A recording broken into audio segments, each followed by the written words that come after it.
Oh, hello, everyone. It's good to see you all here. This is the fourth class today. And by the way, this is recording right now. So for the people that cannot come on this call, they will just have this option.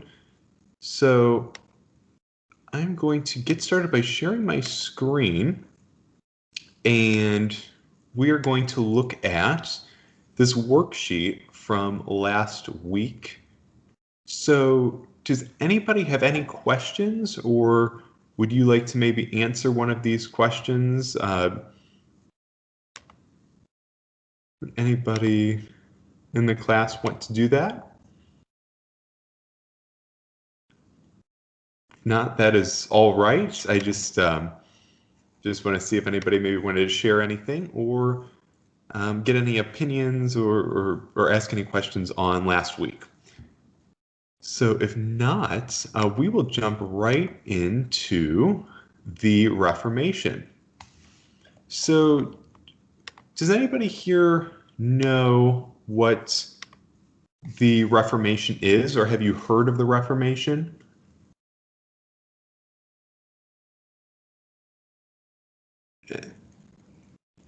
And it's all right if you haven't, and if you have, well, I just hope to teach you some more about it today because it is one of the most influential movements in world history. And it is very important to how religion, the part that religion played throughout the world, especially in Europe and in the Americas. So, Unit 3, we'll be looking at the Reformation, and this is one of the most influential movements in history, and it brought religious, social, and political change to Europe. So, the question that I just asked everybody, what was the Reformation exactly? And actually, before I get into that, I want to, and this is not in the slides, this is just kind of an extra little thing going off of last week to kind of jog your memory. And we're wanting to look at what city life was like in Renaissance Europe.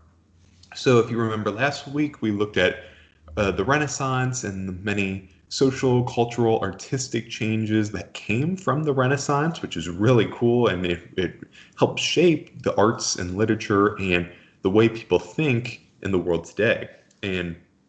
But at the same time, I think to understand the Reformation better, we should see how people lived in Europe to begin with.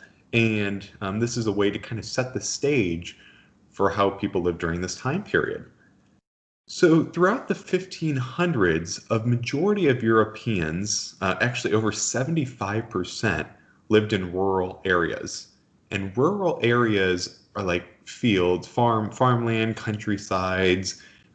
You had a lot of domesticated animals around, like cattle and sheep and horses.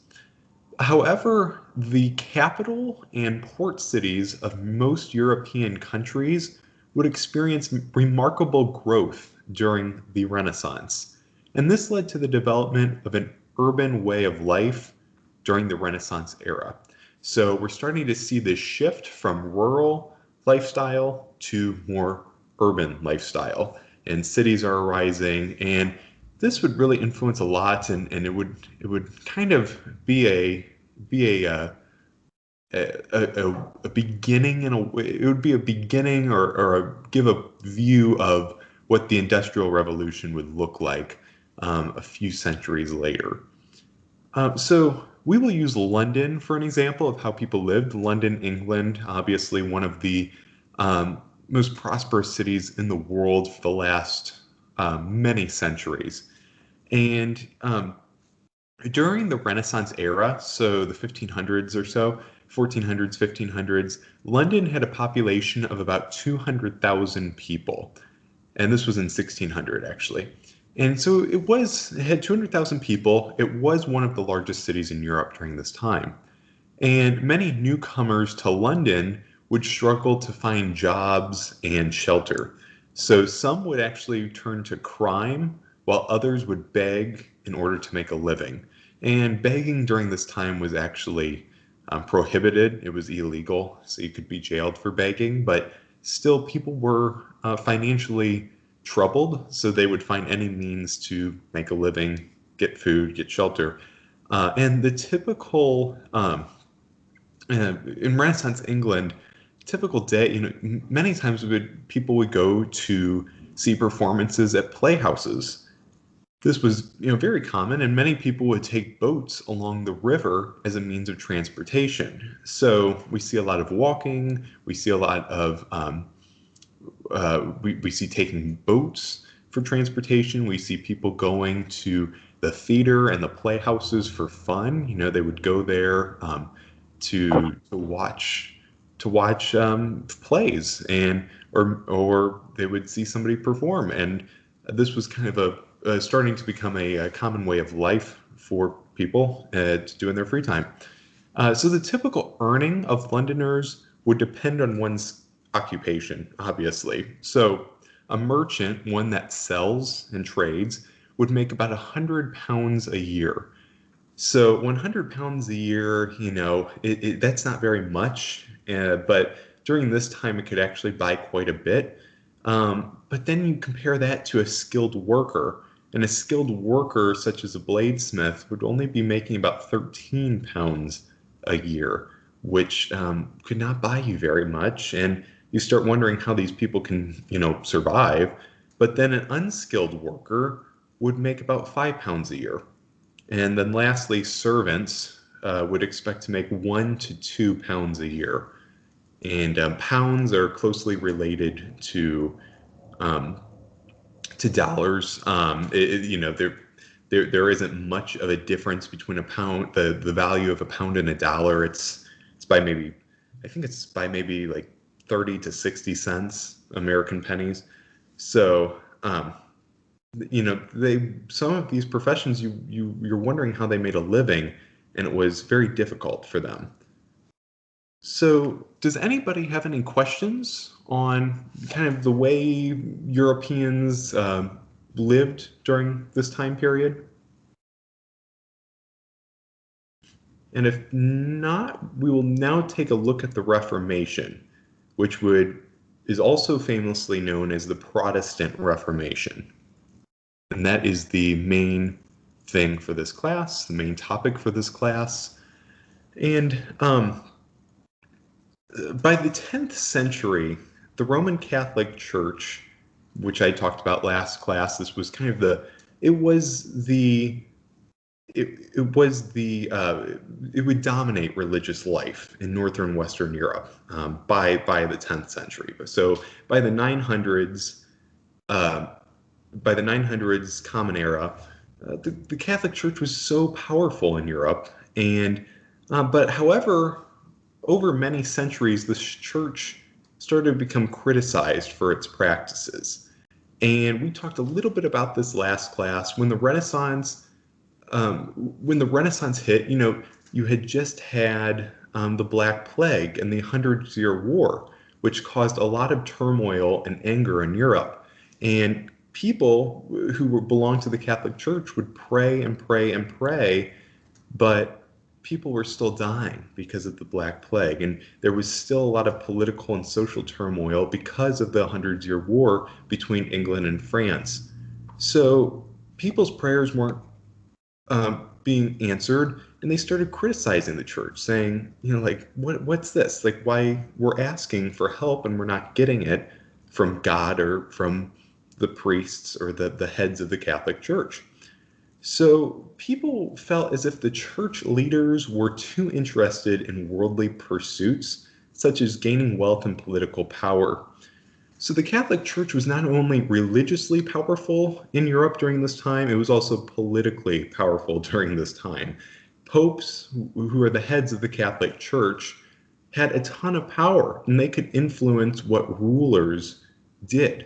So if a ruler wanted to declare war on another country or wanted to sign a treaty with another country, the Pope could give their insight or their opinion on what the leader should do. And the leaders would, it would not be uncommon if the leaders listened to the popes, because they would view the popes as this really a special person because they're the head of a church. And so the church had some efforts to reform during the Middle Ages, but people continued to criticize it. So the church, you had some criticisms early on about certain practices. So they put little reforms, they reformed or they made some changes to please other people, but these changes weren't that big in the long run. And these criticisms would actually lead to a Reformation that was started by Martin Luther. So people are criticizing the church for a lot of things, and a Reformation or rebellion, religious rebellion, happened because of this. And by the 1500, the church was actually being weakened by these Renaissance ideas that we discussed in the last class. The Renaissance emphasis on secularism or no God, no religion exactly. Secularism is something without the influence of religion. So this idea and individuality, or you yourself are responsible for yourself, you can go out there and impact other people, you can directly impact yourself and those around you.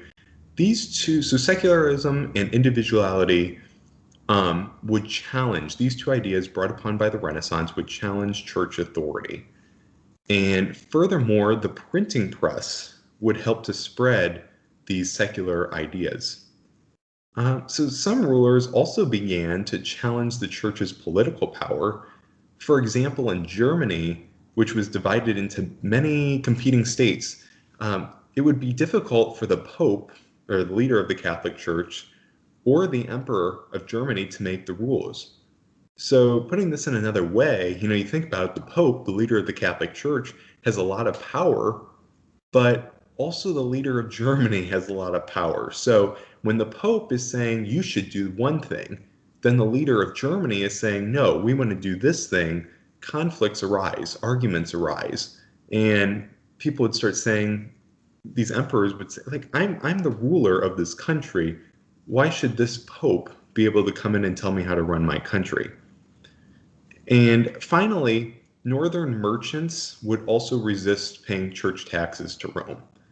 So the Renaissance, again, these four factors that contributed to the rebellion or the Reformation included the challenging of church authority, the printing press that helped to spread these secularist ideas, rulers challenging the church's authority, and finally, northern merchants resisting to pay church taxes to Rome.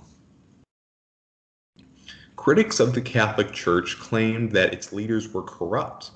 For example, popes who ruled during the Renaissance were able to spend great amount of money on whatever they wanted.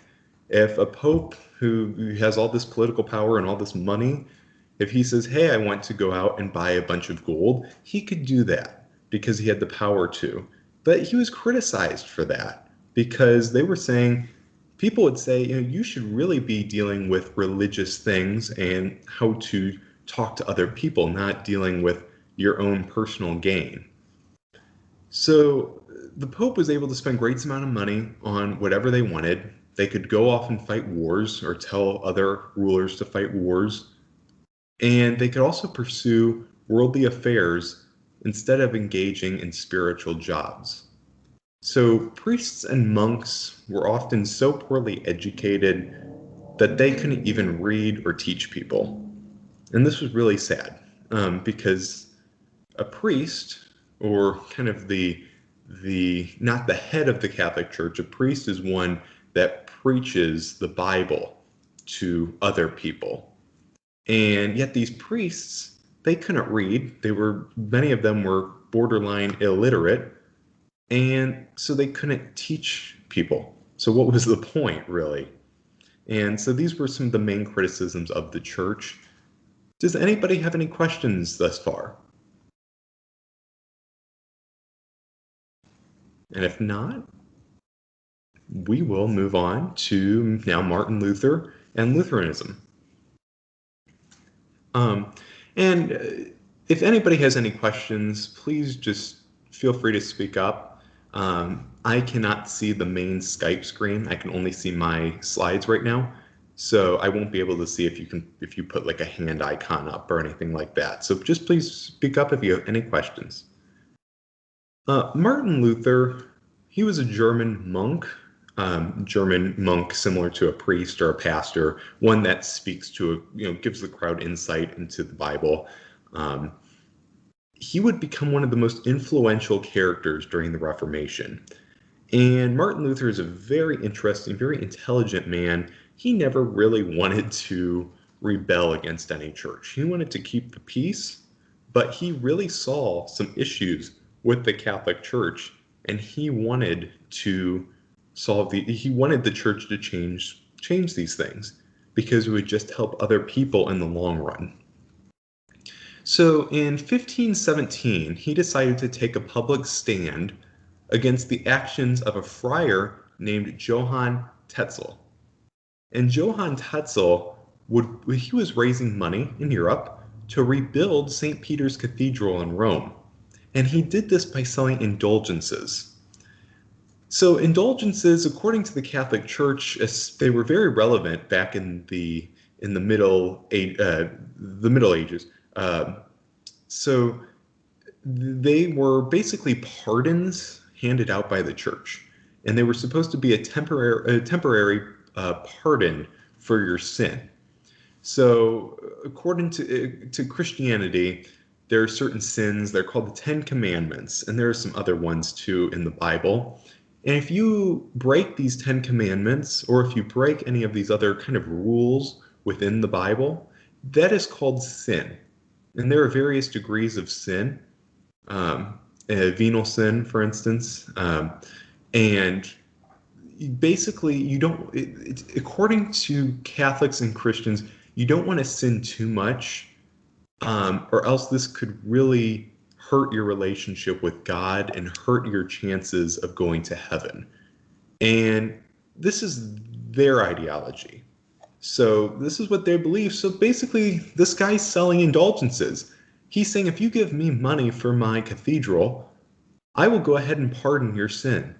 So basically, he's saying, you've sinned before. Let's say you stole a piece of bread. That's a sin. And it could hurt your relationship with God. But if you give me money, I will pardon you of that sin. And God, that won't really matter in the long run. So Tetzel, however, told people to buy indulgences, and that would help you get to heaven. And this is actually against Christianity and Catholic Church teaching. So he was kind of making stuff up.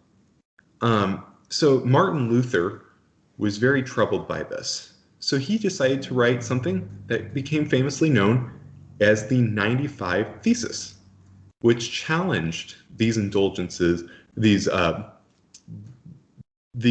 indulgences or pardons that were being issued by the church. He said, no, that's not a real thing, or that, you cannot just go pardon people of their sins. And Martin Luther's actions began the Reformation and led to the founding of Christian churches that didn't accept the Pope's authority. Martin Luther wanted to full reform of the Catholic Church. He wanted a full reform of the Catholic Church. And his ideas rested upon three main ideas, which are listed on this slide. Those ideas are, first off, people could win salvation only by faith in God, God's gift of forgiveness. So basically he's saying you can't buy your relationship with God. You really can only win heaven by faith in God and God alone. His second main point is that all church teachings should be clearly based on words of the Bible. So in the Catholic Church, there are many traditions, and there is a book known as the Catechism. And these traditions, along with the Catechism, are not biblical. They're not in the Bible. They're not expressly stated. They're not the Bible, I should say. And that's what troubled a lot of Protestants too. They said, well, really, you should only get your information about God through the Bible. And so that's what he was saying here. All your church teaching should be clearly based on the words of the Bible and nothing else. And third, all people with faith are equal. In the Catholic Church, Catholics believe in a hierarchy in which you have a pope, who's the head, then you have cardinals, then you have archbishops, then you have bishops, then you have priests, then you have deacons, and it's a whole hierarchy. And he said, no. These, the Pope is no more holy than another Catholic. God does not look upon other people in different ways. So he says all people with faith in Christ are equal. And these are the three main points that Martin Luther stressed. And many people were already unhappy with the Catholic Church for political and economic reasons. So they saw Martin Luther's protest as a way to challenge church control. And as a response to Luther's challenges of the Catholic Church, he would become excommunicated by the Catholic Church, meaning that the Catholic Church threw him out. They said, Martin Luther, you have been going against what we teach, so you're out. You no longer can come back to our church. And he was declared an outlaw by the Holy Roman Emperor Charles V. So instead of continuing to seek reforms in the Catholic Church, Martin Luther and his followers formed a separate religious group, which would become known as Lutheranism.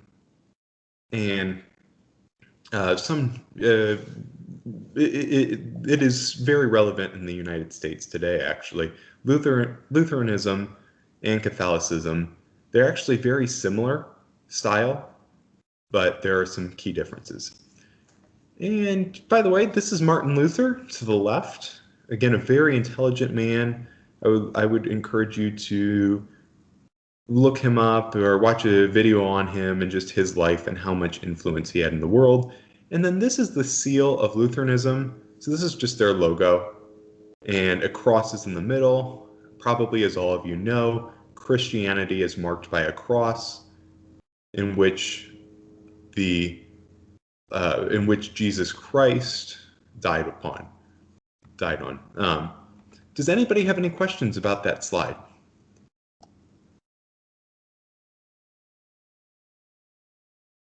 And if not, we will now move on to England becoming Protestant. So Martin Luther, he starts gaining a lot of traction within Germany. Lutheranism was spreading all over Germany. And some German princes would support Luther and his beliefs, but others would not support him. And really, actually, some of the princes that supported Martin Luther would support him for selfish reasons. And, they wanted to gain more political power, so they kind of split from the Catholic Church. So the princes who supported Luther would sign a protest against an agreement. So they did not favor this agreement, in which all the pro-Catholic princes and the Pope would join forces against Luther. So the Pope and these Catholic princes of Germany formed together, and they were going to team up and try to help make Germany 100% Catholic again. But the princes that supported Luther and Lutheranism they did not support this at all, obviously.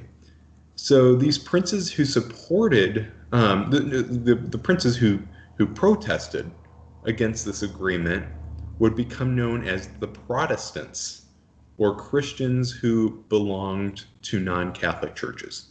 So here in America, and I don't know about everywhere else in the world, but in America, we basically say there are two groups of Christians. The first, you have the Catholics and the Orthodox Christians, Orthodox including Greek Orthodox and Russian Orthodox, and Catholics. So just very traditional Christians. And then you have the Protestants.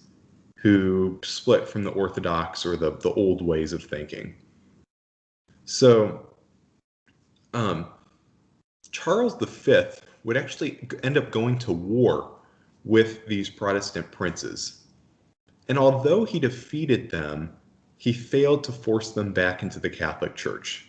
So Charles V, this Holy Roman Emperor, he goes to war with these princes. He says, I'm going to go to war with you, convert you back to Catholicism. And these Protestant princes said, nope, you're not. So Charles V ends up beating them in the war, but doesn't even convert them. So his goal failed. So Charles V, he was tired of all this fighting, and he would order all of the German princes, both those Protestant and Catholic, he would order them to Augsburg, Germany. And he would form an agreement that each ruler would decide the religion of their state in Germany. So this would fragment Germany, and Germany would stay fragmented for a very long time. And you would see some states in Germany that were Catholic, others that were Protestant. And this settlement became known as the Peace of Augsburg. And so now we will look at how England would become a Protestant nation. So Henry V of England, he was a devout Catholic.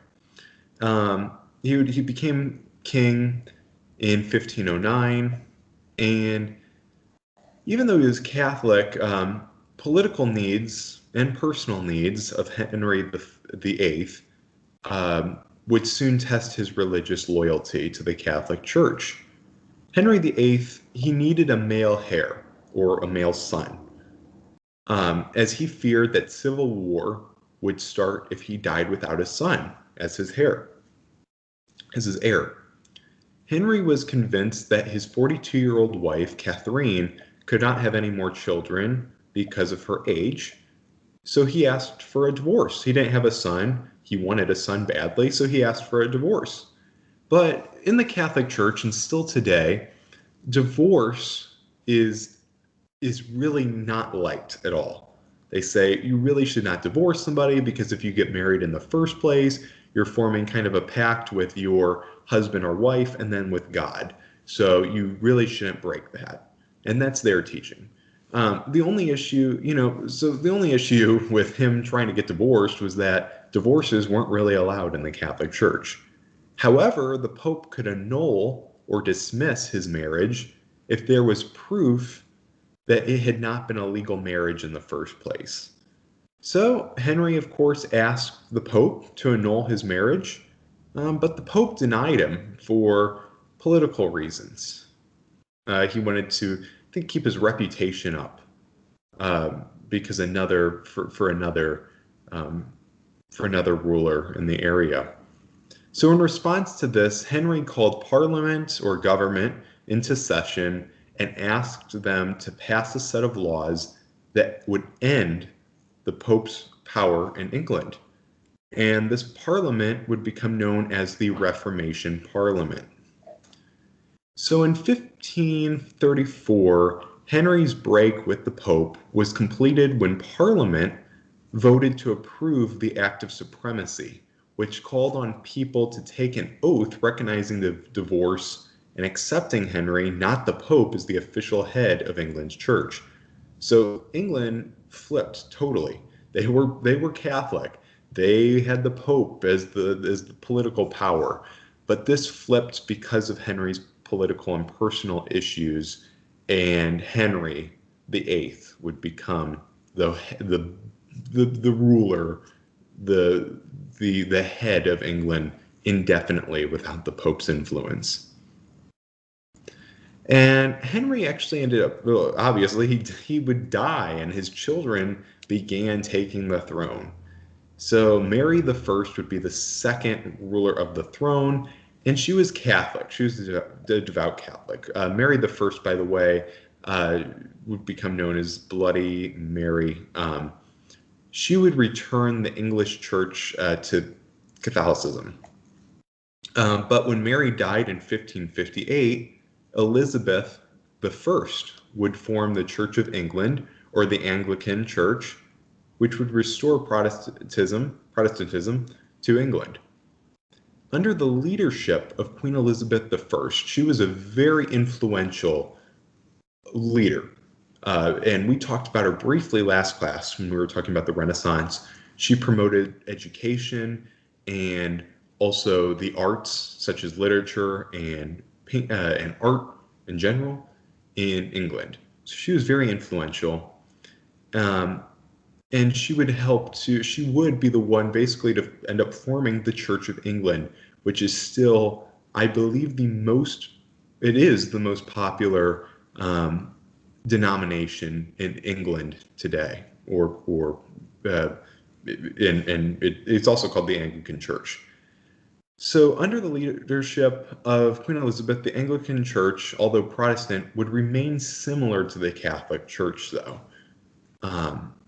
And one of the big things that the Church of England is similar to the Catholic Church is that you have the robes. So in the Catholic Church, the clothing that the priests and the popes and the cardinals and the whole hierarchy wear, those are very fundamental and symbolic. So she made sure to keep those in the Church of England in order to please people that were still Catholic. So right here we see Henry VIII, and he kind of, again, left Catholicism, the Catholic Church in England, and gave way to England becoming a Protestant nation. And then here's Elizabeth I, who would help bring the Church of England to England, or form the Church of England in England. So does anybody have any questions on that last slide, or any questions in general?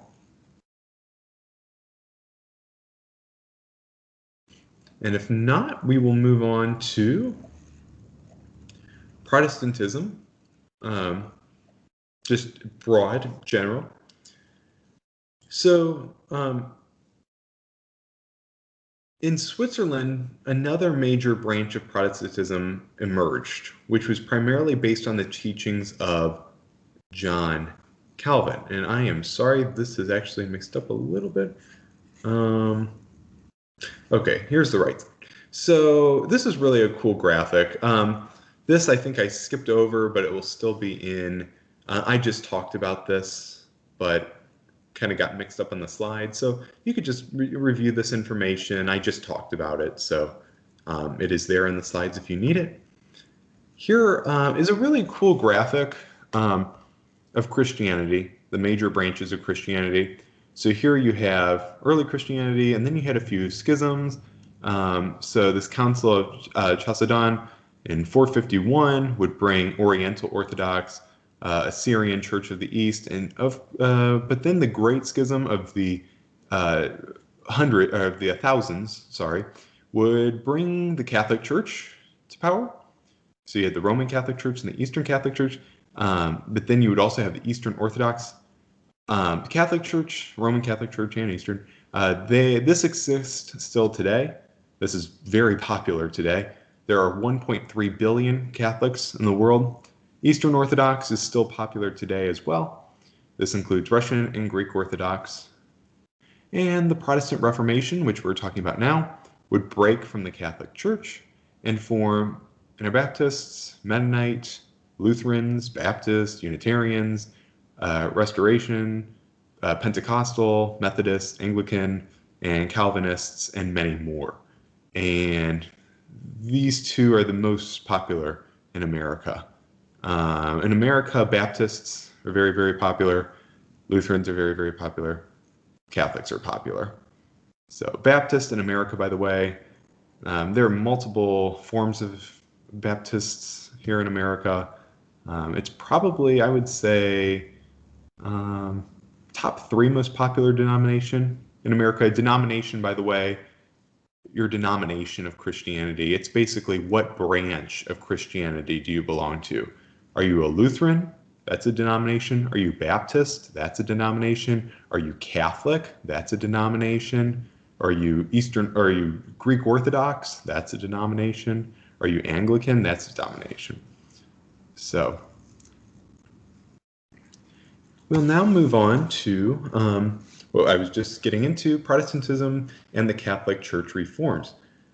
So in Switzerland, another major branch of Protestantism emerged, which was primarily based on the teachings of John Calvin, a French follower of Martin Luther.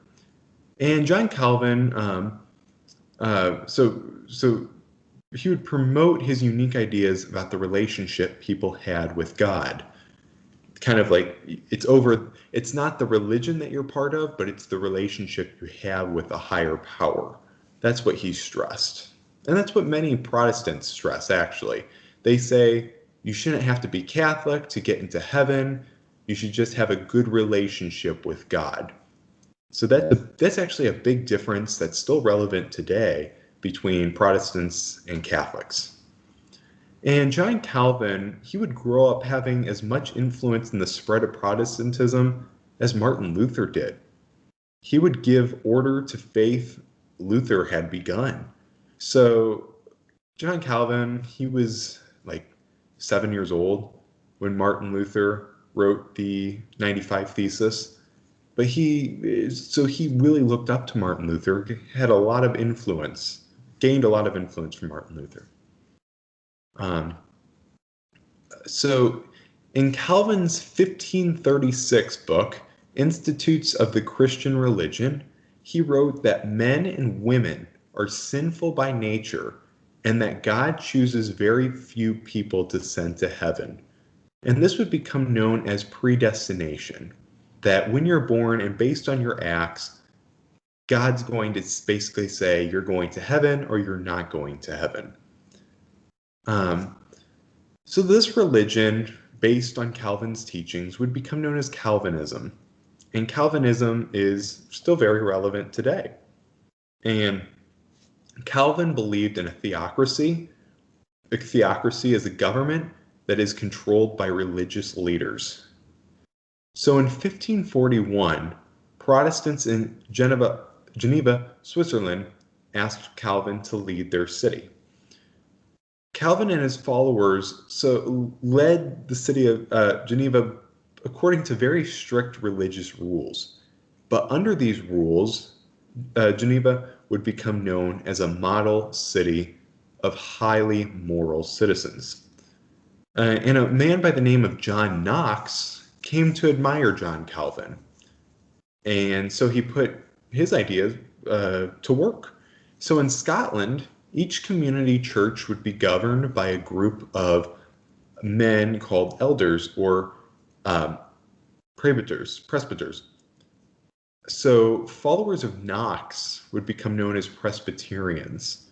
And Presbyterians and Calvinists are still very relevant today. People follow that, especially Presbyterians in Scotland. So England, so the British Isles are kind of interesting because Ireland is Catholic, Scotland is Presbyterian, and England is Anglican, or the Church of England. So although they're all grouped right there on the British Isles, which, I don't have a map of, but, well, yeah, here's a map. So here are the British Isles. You know, it's just interesting. You have Irish, and then you have Anglican, and then you have Presbyterian. So all very different, even though they're all grouped right there. So another group of Protestants known as the Anabaptists would baptize only those that were old enough to decide to be Christian. They would not baptize babies. Baptism is basically when you bless somebody with holy water or just water in general, basically saying that you are washed of your sins and you are now deemed holy. And this is often done with water. If you have ever seen a movie or watched it happen before, where they take the baby and in a church and they pour water upon it, his or her head, this is called baptism. And It's a Christian tradition. So the Anabaptists also taught that the church and state should be separate, and they refused to fight in wars, while also they would share possessions as well. So these Anabaptists were very different than the Catholics. They really wanted to kind of stay out of political stuff. Many women, such as Margaret of Navarre and Katharina von Bora, would play prominent roles in the Reformation. So women during the Renaissance and Reformation, and obviously beyond, would start playing prominent roles. And unfortunately, though, there were still gender roles during these time periods. Even Martin Luther himself said that a woman should be one to stay home and take care of the house. And it was really unfortunate because there were so many women during this time, throughout human history, that could have made great changes in the world, and unfortunately, they did not have that choice because of gender roles. So, just very sad, but at the same time, we want to still stress that women played prominent roles during this time period and helped to open people's eyes. And as Protestant religions became more firmly established, their organization became more formal. And this is obvious. I mean, as a Protestant, as a religion, or as anything, gains, it has more time, it gains more followers, it gets more powerful, it's going to become more formal, it's going to become more concrete within a society. That tends to often happen. And as Protestant religions became more firmly established, their organization, as I just said, they became more just common in society. And while these Protestant churches won many followers, millions would remain to Catholicism. They remain loyal to Catholicism, and that is seen today. We have a population of, 7.5 to 8 billion, about 7.5 billion, I believe, and 1.3 billion are Catholic. So that's like nearly 1 out of 7 people are Catholic, and in the world. So it is still very popular, and it's very popular primarily in South America due to conquest and colonialism by Catholic countries. They would spread their faith to South American countries. So many South American countries the majority of their people are still Catholic. Actually, the current Pope Francis, is from the South American country of Argentina. He's originally from, his parents and his heritage is originally from Italy. But at the same time, he is the first South American Pope. And I believe he was, so I think it was 2 popes ago, Pope John Paul II was like the first pope to not be Italian in like 800 years. So again, there's a lot of tradition within the Catholic Church. So many Catholics would remain loyal to the church because the church decided to reform itself after hearing all these criticisms from Martin Luther and these other Protestants. And this reform would become famously known as the Catholic Reformation, a reformation within its own church. And Ignatius of Loyola and Pope Paul III and Paul IV would take actions to reform and renew the Catholic Church from within. And from 1545 to 1563, at the Council of Trent, Catholic bishops and cardinals, which are kind of the heads, they're just below the Pope, so bishops and cardinals, they would get together and they would agree on several doctrines to help reform parts of the church. And these doctrines included the fact that the church's interpretation of the Bible was final. The way that the Catholic Church reads the Bible and then tells its followers about the Bible, that is final. No one should be able to give their interpretation of it, or no, not, but they can give their interpretation, but they're only really allowed to follow the interpretation of the way that the Catholic Church interprets the Bible, if that makes sense. So they also agreed that Christians need not only faith, but good works for salvation. So if you go on a mission, or if you give to the poor, give to the church, which is known as tithing, then that can help you get into heaven. That's what they agreed upon at this Council of Trent. And another thing that they agreed upon was that the Bible and church tradition were equally powerful for guiding Christian life. So the Bible, but also all of those Catholic teachings that are separate from the Bible are okay to follow for a good Christian life. And if you don't remember, we talked about those indulgences, or pardons of sins, a little bit earlier. These heads of the church would also agree that indulgences were okay, but you can't sell them. So you can issue an indulgence or a pardon of a sin, temporary pardon of a sin, but you can't sell them. You can't say, hey, we will temporarily block your sin.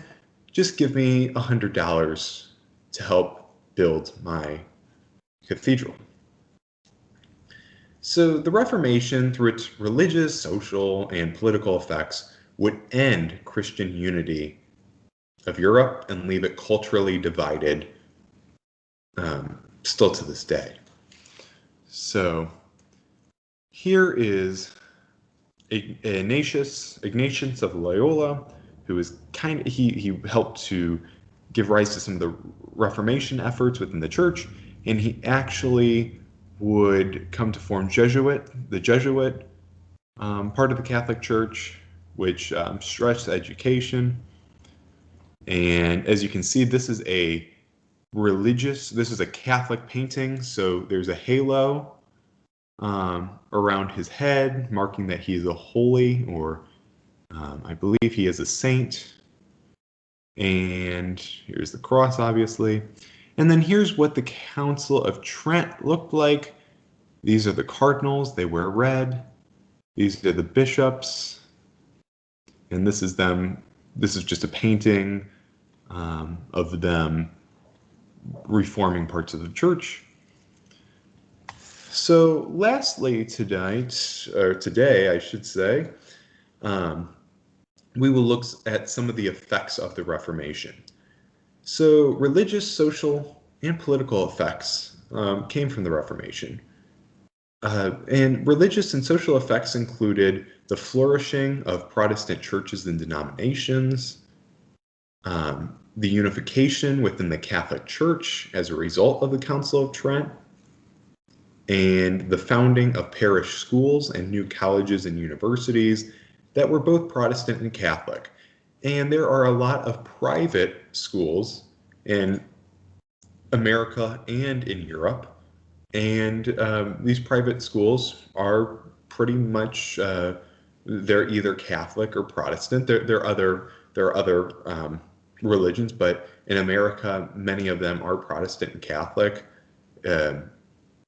So Harvard University, Yale University, Columbia University, Stanford, I believe. No, Stanford, I think. Those are all private institutions. I believe Harvard, the Ivy League schools that are really popular, like Harvard and Yale, those are, I believe, Protestant, not Catholic. So political effects of the Reformation included the development of modern nation states as a result of monarchs and states gaining power. So these monarchs and states, they didn't have to be under the authority of the Catholic Church anymore. They didn't have to give money to the Catholic Church or give power away to the Catholic Church anymore because they were now Protestant. So they would become um,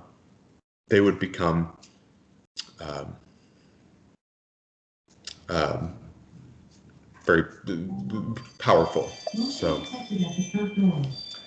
does anybody have any questions on that?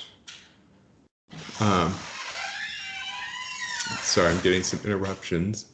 So, does anybody have any questions thus far? I'll kind of go. And if not, it looks like I'm alone in the woods. So, if not, let me just go to the worksheet. And I'm actually going to end this recording.